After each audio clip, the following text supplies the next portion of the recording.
وعلى آله وأصحابه أجمعين. أما بعد فأعوذ بالله من الشيطان الرجيم. بسم الله الرحمن الرحيم. ولا تقربوا مال اليتيم إلا بالتي هي أحسن حتى يبلغ أشده وأوفوا بالعهد إن العهد كان مسؤولا. صدق اللہ مولانا العظیم. نبی کریم صلی اللہ علیہ وسلم کے زمانہ میں انسانیت کے جن طبقات کو بہت زیادہ پیسا جا رہا تھا، جن کے حقوق کو بہت زیادہ پامال کیا جا رہا تھا، ان میں سے یتیم بچے بھی تھے. بڑا ظالمانہ نظام تھا اس وقت، اگرچہ اس کے کچھ اثرات، کچھ شکلیں ہمارے یہاں بھی آج تک موجود ہیں. عربوں کا دستور تھا کہ وراثت صرف اس کو ملے گی جو جنگ کے قابل ہو، دشمن کا مقابلہ کر سکے. اب ظاہر ہے یتیم بچے چھوٹے ہوتے، خواتین چھوٹی ہوتی، بوڑھے، بیوہ، ان سب کو محروم کر دیتے. یتیم کو کوئی حق نہ دیا جاتا. اور ایسے واقعات بھی ہوتے کہ اگر کوئی یتیم بچی خاندان میں ہے، اس کا جو متولی بنتا، والد فوت ہو گیا، چچا بن گیا، چچا جو ہے اس یتیم بچی کا نکاح نہ کرتا اگر اس کے پیچھے جائیداد ہوتی. زبردستی اپنے بیٹے کے لیے رکھ لیتا تاکہ یہ جائیداد ساری کس کے پاس آ جائے؟ ہمارے پاس آ جائے. قرآن کریم نے پھر بہت سختی کے ساتھ سورہ نساء میں پہلی بات تو یہ فرمائی کہ جو یتیموں کا مال کھاتے ہیں وہ جہنم کی آگ اپنے پیٹ میں ڈال رہے ہیں. ان الذین یأکلون اموال الیتامی ظلما انما یأکلون فی بطونہم نارا. اس پر سختی سے پابندی لگا دی. اور صرف پابندی نہیں، رسول اللہ صلی اللہ علیہ وسلم نے پھر فرمایا کہ تمہارے گھروں میں سے سب سے اعلیٰ ترین گھر وہ ہے جس میں یتیم کے ساتھ حسن سلوک کیا جا رہا. اور فرمایا تمہارے گھروں میں سے سب سے بدترین گھر وہ ہے جہاں یتیم کے حق کو مارا جا رہا ہو. اور رسول اللہ صلی اللہ علیہ وسلم نے پھر اعلان فرمایا، اللہ نے جب مدینہ کی ریاست کا آغاز کروا دیا، پھر حضور نے فرمایا کہ میں ہر اس شخص کا متولی اور ولی ہوں جس کا کوئی متولی اور ولی نہیں ہے، جس کا کوئی سرپرست نہ رہے اس کا سرپرست میں ہوں. اسی لیے رسول اللہ صلی اللہ علیہ وسلم، مجھے بہت سال پہلے شمائل کبریٰ میں یہ حدیث میری نظر سے گزری، آج اچانک یاد آ گئی. تقریباً کوئی 16-17 سال پہلے میں نے اس کو دیکھا تھا کہ رسول اللہ صلی اللہ علیہ وسلم جب جنگ سے واپس تشریف لاتے تو استقبال کے لیے بچے مدینہ سے باہر اپنے تو آپ علیہ السلام اپنی اونٹنی پر اکثر اپنے اہل بیت کے بچوں کے ساتھ وہ یتیم بچے جن کے والد کسی نہ کسی جنگ میں شہید ہوئے ہوں ان کو اپنے اونٹ پر بٹھانے کا بہت اہتمام کرتے. ایسا ہوتا تھا کہ اکثر جب جنگ سے واپس آ رہے ہیں تو بچے اپنے والد کی سواری پر سوار ہوتے، تو جتنے بھی یتیم بچے ہوتے اللہ کے نبی ان کو اپنی سواری پر سوار کر لیتے. اور یہ اسلام کا کمال تھا. دوسری قوموں نے اسلام سے سیکھا ہے، اگرچہ مسلمانوں نے اب ہمیں اسے بھلا دیا ہے کہ معاشرے کے جو کمزور طبقات ہوں، جن کا کوئی سنبھالنے والا نہ ہو، جن کو تو ان کو سنبھالنا. ہمارے یہاں اللہ معاف فرمائے ایسا ظالمانہ نظام ہے. میرے ایک دوست ہیں، ان کی بیٹی جو ہے وہ اسپیشل بچی ہے.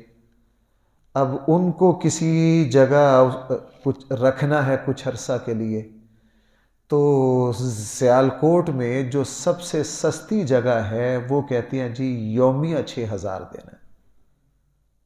یہ سب سے سستا ہے. اس سے اوپر والا پیکج یومیہ 10,000 ہے بھائی، یومیہ، اور اس سے اوپر والا پیکج یومیہ 15,000 ہے، اور اس کے علاوہ بھی کچھ اخراجات ہیں، اس کے علاوہ بھی کچھ اخراجات ہیں، اور یہ تو ہمارا طرز عمل ہے۔ مجھے پچھلے مہینے میرے ایک عزیزہ کا نکاح تھا، میں اس نکاح میں بیٹھا ہوا تھا، تو ایک مہمان آئے، ان کا اسپیشل بچہ تھا ان کے ساتھ، وہ بچہ کھیلتا پھر رہا تھا، تو میرے پاس ایک دوست بیٹھ گیا کہ میں ان سے جانتا نہیں تھا، میں نے بعد میں اپنے عزیز سے پوچھا، وہ کہنے لگے یہ فلاں فیکٹری کے مالک ہیں، تو اللہ نے مالی طور پر بڑی حیثیت دی ہے۔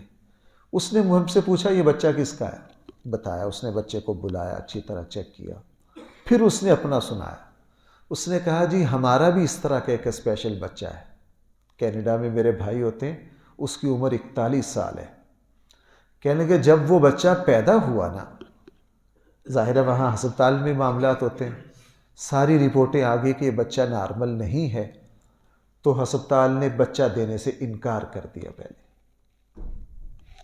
بچہ دینے سے کیا کر دیا، کہنے لگا ہم نے بڑے پریشان، انہوں نے کہا جناب تم اس بچے کو سنبھالو گے نہیں، یہ ریاست کی ذمہ داری ہے، آپ نے اس بچے کی کیئر نہیں کرنی، یہ کس کی ذمہ داری ہے؟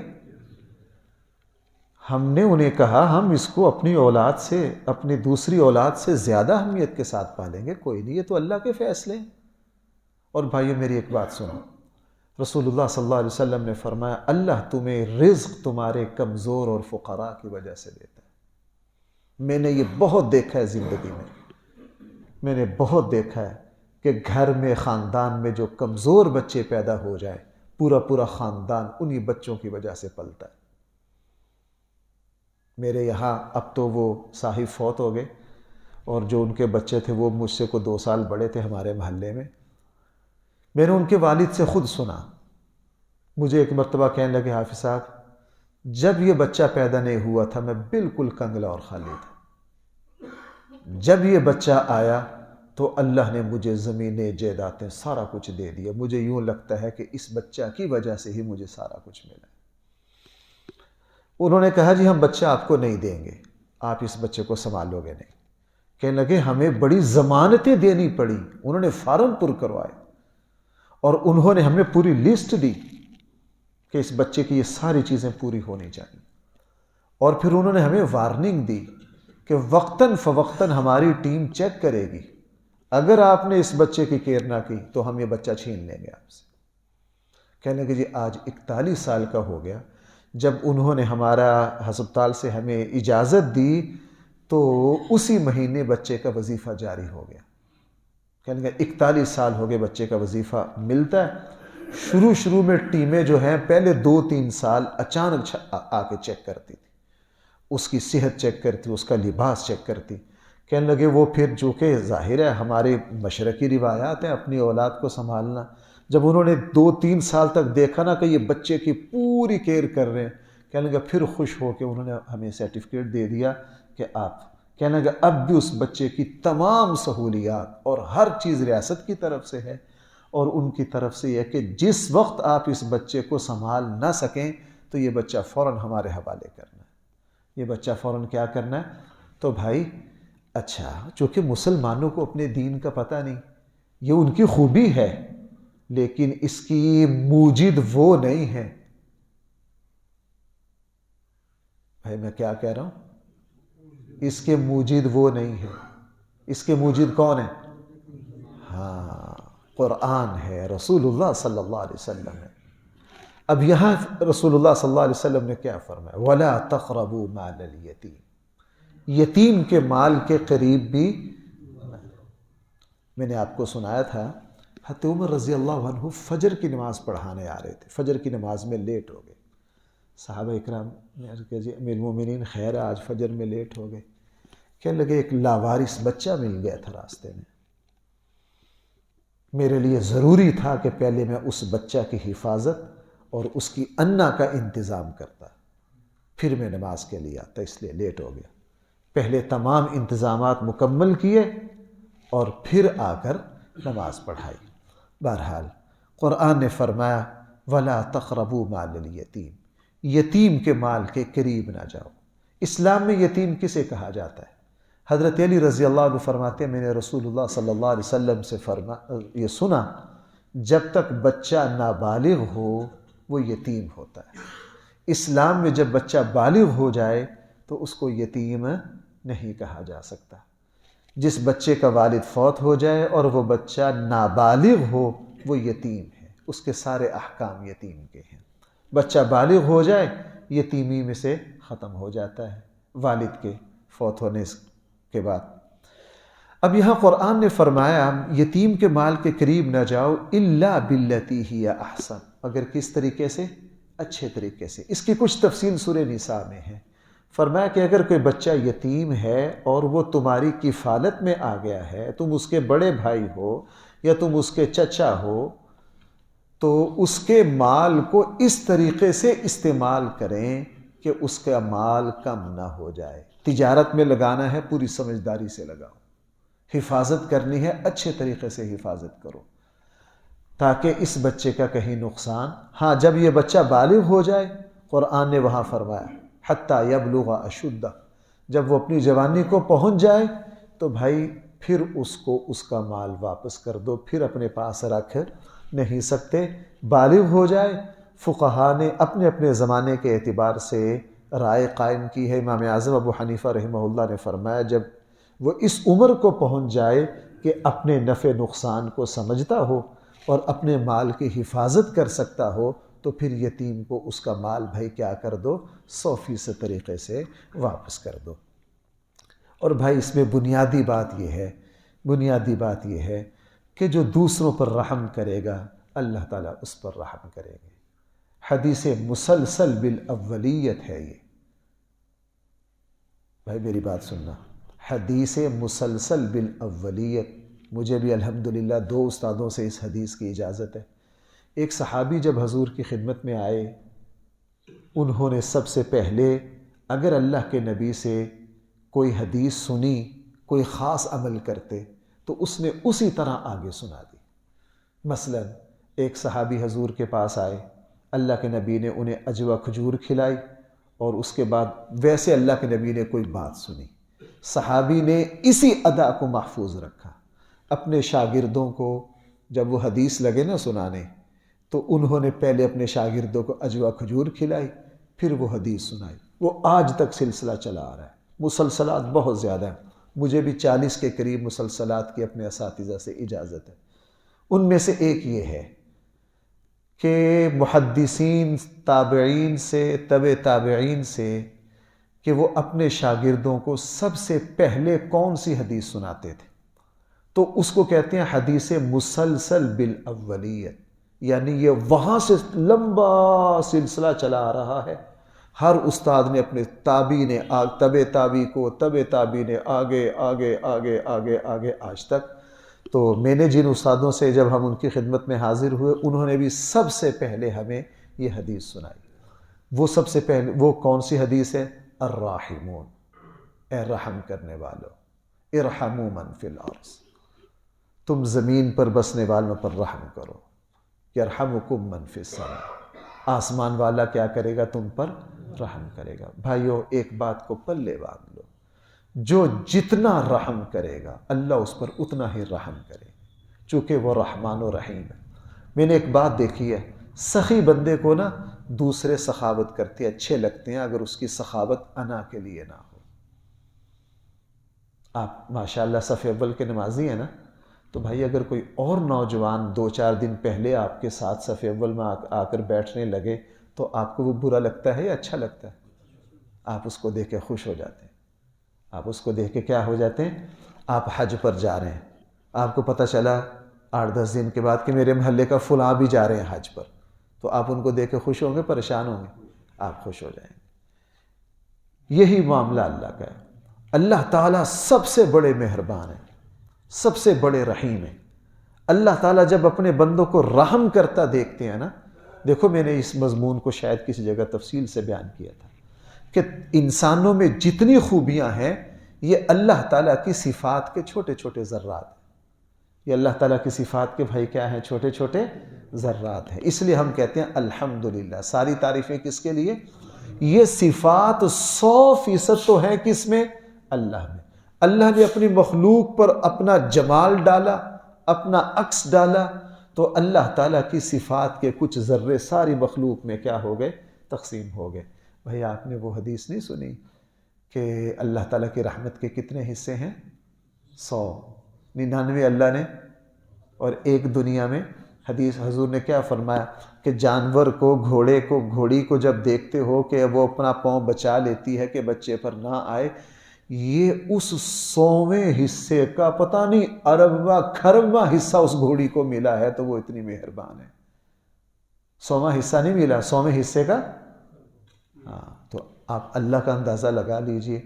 اس لیے اللہ تعالیٰ کو رحم کرنا بہت پسند ہے۔ میں نے زندگی میں ایسے شخص کو کبھی بھی ڈوبتا اور پریشان ہوتا نہیں دیکھا جو دوسروں کا بھلا سوچتا ہو اور جو دوسروں پر رحم کرتا ہو، جو دوسروں پر مہربانی کرتا ہو۔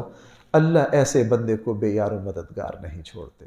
آج سے پرانی بات ہے، میرا ایک جگہ اسی موضوع پر ایک خطاب تھا، میں نے کچھ باتیں عرض کی، تو مجھے ایک بزرگ جن کے یہاں بعد میں میرا کھانا تھا، تو وہاں ایک بزرگ آ گئے، وہ میرے بیان میں بھی تھے۔ انہوں نے پھر اپنے بہت قریبی عزیز کا واقعہ سنا۔ انہوں نے کہا جی گجرانوالہ میں میرے جو تائزاد فلاں بھائی ہیں، ان کی بہت بڑی فیکٹری ہے، سود سے وہ بڑی نفرت کرتے تھے۔ ان کو بہت کہا کہ آپ بیمہ پالیسی لے لیجیے، انشورنس کروا لیجیے، کہنے لگا وہ کہتے تھے یہ علماء کہتے ہیں جائز نہیں، میں نے نہیں کروانی۔ بہت اچھے آدمی، کہنے لگا اس میں رحم اتنا تھا، رشتہ داروں کا خیال، چھوٹوں کا خیال۔ اس نے کہا چھوٹی عید آ جانی تو اگر پیمنٹ لیٹ ہو جانی نا تو چاند رات کو وہ 12 بجے تک گھر نہیں آتے تھے کہ میں نے پہلے سارے مزدوروں کو تنخواہیں پہنچانی ہیں، ہاں ان کے کپڑے۔ کہنے لگا میں نے ان کا یہ معمول دیکھا کہ آج چاند رات ہے، ان کی فیکٹری میں کتنے ملازم ہیں؟ 200، سب کے لیے 200 کپڑوں کے جوڑے منگوا، ان کے لیے مٹھائی منگوا، ان کے جوتوں کا اہتمام کر۔ کہنے لگا میں نے یہ بھی دیکھا کہ یار میں ان کو کپڑے دیتا ہوں یا کسی اور کو دے دیتے ہیں، پھر درزی بلا۔ کیا بلا؟ کہنے لگا وہ دیکھا، کہنے لگا اللہ کا کرنا آگ لگ گئی ان کی فیکٹری کو۔ کس طرح لگی؟ کہنے لگا کہ ہر چیز تباہ ہو گئی، ہر چیز کیا ہو گئی؟ تباہ ہو گئی۔ کہنے لگے بالکل زیرو پر آ گئے، بہت ان کا نقصان ہوا۔ لیکن چونکہ مزاج کیا تھا؟ رحم کرنے کا، دوسروں کو فائدہ۔ کہنے لگے میں ان کے پاس جب فجر میں، ہمیں تو فجر میں پتہ چلا، میں فجر میں گیا، مجھے مسجد میں ملاقات ہوئی، میں نے جب ان سے تعزیت کی تو کہنے لگے جی کوئی بات نہیں، اللہ کا دیا تھا، اللہ نے لے لیا، اللہ رحم کرے گا۔ کہنے لگا میں بڑا حیران ہوں ان کو۔ کہنے لگا مہینہ ایک پریشان رہے، ظاہر ہے انسان کی۔ مہینے کے بعد، اب لمبی بات انہوں نے مجھے سنائی، جہاں جہاں سے مال لیتے تھے، ان دوستوں نے کہا کیا ہو گیا حاج صاحب آپ کو؟ کہنے لگے جی میرے ساتھ اس طرح کا معاملہ ہو گیا۔ انہوں نے کہا آپ پریشان نہ ہو، آپ پریشان نہ ہوں، آپ کا جو کچھ ہوا ہے انشاءاللہ ہم آپ کو اسی پر۔ وہ 3-4 کراچی کے بڑے لوگ ملے، انہوں نے پھر انہیں کہا آپ تھوڑی مرمتیں شرمتیں کروائیں، ہم آپ کو اسی سطح پر مال لا دیتے ہیں، اور آپ کو کھلی چھوٹ ہے، کما کر جو نفع ہے وہ ہمیں دے دینا، راس اپنے پاس رکھ لینا۔ کہنے لگا کہ ہم سب حیران ہو گئے کہ ہماری دنیا میں تو کبھی ایسا نہیں ہوا، کبھی ایسا نہیں ہوا۔ کہنے لگے 2 سالوں میں اللہ نے ان کو پھر بحال کر دیا۔ تو میں عرض یہ کرنا چاہ رہا ہوں، اللہ تعالیٰ رحیم و رحمان ہے، اللہ تعالیٰ اپنے بندوں میں سے اسی کو کیا کرتے ہیں؟ پسند کرتے ہیں۔ ہمارے یہاں جو افراتفری مچی ہوئی ہے نا کہ ہم ہر کسی کا خون چوس لیں اور ہر کسی کو لوٹ لیں، یہ اللہ کی رحمت سے محروم ہونے کا، یہ اللہ کی نگاہ سے گرنے کا ہمارا طرز عمل ہے۔ اس لیے فرمایا وَلَا تَقْرَبُوا مَالَ الْيَتِيمِ۔ یہ تو یتیم ایک مثال دے دی نا، اس میں بیوی بھی ہو سکتی ہے، اس میں کیا ہو سکتی ہے؟ بیوی بھی ہو سکتے ہیں۔ بھائیو ناراض نہ ہونا، میرا مقصد اصلاح ہے۔